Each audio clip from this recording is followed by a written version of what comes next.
Hello, everyone. In this video, we are going to discuss marketing tactics. This section covers the essential tools known as the four P's, or basically the foundation of marketing. If you've previously attended any marketing courses or sessions, you must have probably heard them say a thing or two about the four P's. So, four P's here stand for product, price, place, and promotion.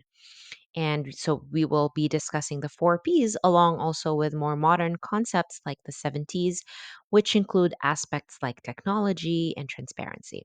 So we will also explore how companies design tactics to reach their goals effectively. Now, about the four P's and the 70s of marketing. Now that we have a strategy, as discussed in the previous video, let's talk about marketing tactics. The four P's again, which refer to product, price, place, and promotion, they form the foundation of marketing tactics. They're simply at the heart of marketing tactics. And these elements help define how the company will create and how it's going to deliver value to customers. The four P's are the basic tools used in marketing, and they help define how companies are going to sell their products. So when you speak about P as in product, you are talking about what the company is selling. Okay. What are you selling? What are you offering here? What is the value that you are aiming to deliver to the customer? What is the need or the want that you would like to satisfy? Next is price. How much is it going to cost? Of course, there is money involved. They're going to have to pay for the transaction, right? And so, undoubtedly, cost or the price here is a determining factor in many instances of why customers may want to buy a product or not. So, is the price too high for the market? Is it too low? Or is it just suited right for the value that you're offering? Or does it match the competitors? It may be of many varied other strategies. Next is place, as in where are you going to sell it? The location. Where can we access your product so that we can buy it? Where are you going to offer it? How are you going to distribute it? And it gets more complex if you are, for example, a company that is offering your product across several regions in the world or several countries. So you would want to have a very good distribution strategy in place.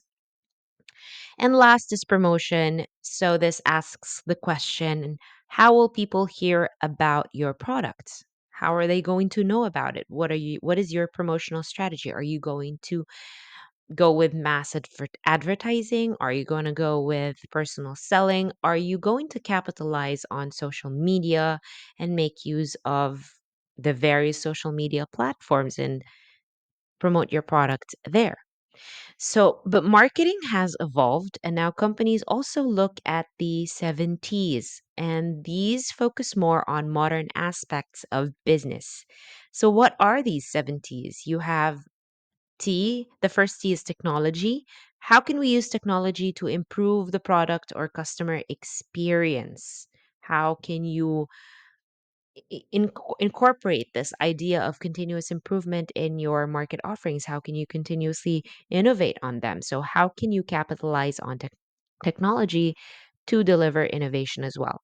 Timing, which is the second T. So, when is the right time to launch or promote a product? Third T is trust. How do we build and maintain customer trust? Fourth is transparency. Are we being open and honest about our products and practices? Next is talent. Do we have the right people in place to help execute the strategy? Next is touch points. How do we engage with customers at different stages of their journey? And lastly is testing. Are we testing different approaches to see what works best?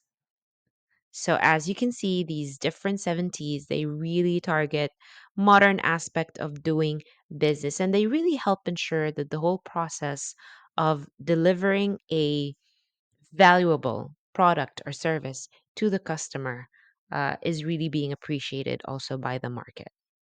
Now, just to also let you know, there are in recent years newer versions of the 4Ps or different models that have emerged basically to expand on the original 4Ps. So, one such model is what we call as the 7Ps. So, it's basically just the 4Ps, but it adds three other Ps to the mix. We have people, and this stresses the importance of employees in delivering the product or service. How important is it to make sure, for example, that they are well trained, they are well compensated, they are provided with the appropriate resources to help do their job efficiently and effectively? Next is process, the systems that make the delivery of the product or service efficient. And the last additional P is physical evidence, that is the environment in which the service is delivered.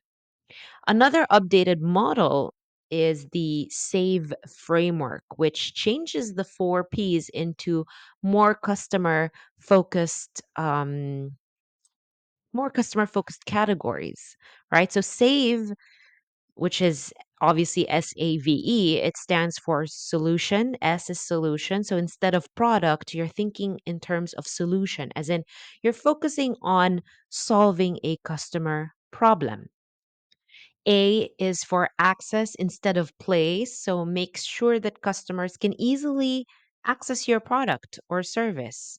And V, which is instead of price, you focus now on the value you're providing, not just the price. It's not just a simple numerical price. There's also a whole bundle of values that is associated with it, right? It could be convenience, it could be prestige, some type of psychological benefit, and so on. And last, which is E, this is education instead of promotion. And in education, you are informing and educating your customers rather than just advertising. So you're letting them know about your product and how it can provide the solution to their problems. Now we move on to creating a market value plan. So, a market value plan visually represents where a company's product stands compared to its competitors in terms of features, benefits, and price. This map, it helps businesses identify areas where they have a competitive advantage and areas where they also need to improve, right? It's a powerful tool for ensuring that the company's offerings are aligned with the customer expectations and market demands. And may I also add that it's also a great way to see how you stand in the market and how you compare basically to your competitors.